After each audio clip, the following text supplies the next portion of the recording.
Hey guys, welcome back to the Learning Conjugate YouTube channel. Today was max effort day in the lower body.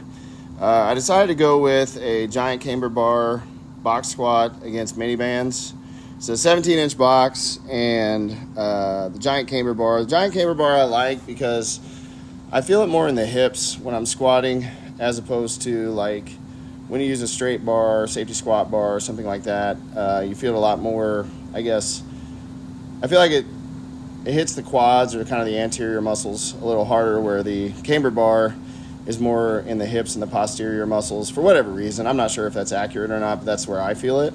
And I've noticed, I think that I have some hip weakness. My deadlift, generally speaking, sticks around the knee. I've also noticed, and even my full squats, some caving in the hips when I'm trying to keep my knees out. So really trying to work that hip. And I think the giant camber bar is a great tool for that. So a little bit about the giant camber bar. I got it from Titan Fitness years and years ago. It's a rackable camber bar. This is actually the first specialty bar I bought, and it's a great piece of equipment. I really like it a lot for both squats and good mornings. Here we're using 50 pounds in band tension, so double mini bands plus the bar. Now the bar here is 85 pounds.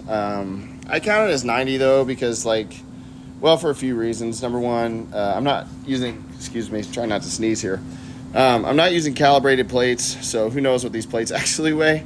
But also when you put the collars on and things of that nature, I mean, it starts to add up pretty quick. And I don't know, the plate math is so much easier when you say 90. So anyway, I'm really talking through all these sets. So this is 4 plates, that's 450 in bar weight, plus 90 in bands.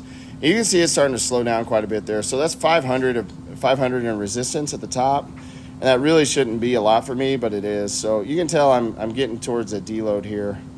That's 500 in bar weight plus the 50 in bands. You can see I changed my shirt here. That bar was really starting to dig into my back and kind of irritate, put some raw spots on my upper back. And then there's 550 in bar weight, again, plus 50 pounds of band. So I was happy with that. Again, it's been about 4 or 5 weeks since I've hit a deload, so that's kind of an old PR for me, it's one that I haven't done in a while. And so I wanted to just get that so I could give myself something easy to hit a PR with. I also think, if I did take a deload and came back to that movement, there'd probably be more. I mean, that last rep didn't look terrible, but it felt a lot worse than it looked. So I decided to call it there. So then I moved on to Romanian deadlifts. This is 405. You can't really tell because I didn't use the plates. I used 3 plates, quarters and dimes, but 405 for a set of 10, and I was happy with that because I think after hitting 405 for 10, I can kind of give myself permission to go heavier on Romanian deadlifts. People can do a lot of, I don't want to call it ego lifting, but almost kind of punching above their weight class when it comes to something like a Romanian deadlift because they shorten the range of motion or they just don't quite do things right. But I felt like that 405 was okay, especially after a max effort single. So I think I can allow myself to go heavier. So then I did 365 for a set of 10, and then 315 for a set of 10 here at the end.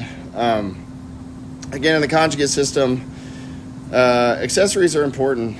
Dave Tate, I remember, talked about that for years at Westside. His main accessories were Romanian deadlifts and glute ham raises, and then, of course, reverse hypers and things like that for the lower body. And I really like Romanian deadlifts. I always feel much, much stronger when I'm doing them than when I'm not. So anyway, guys, that's the training session for today, and I'll talk to you next time. Thanks for watching, and bye.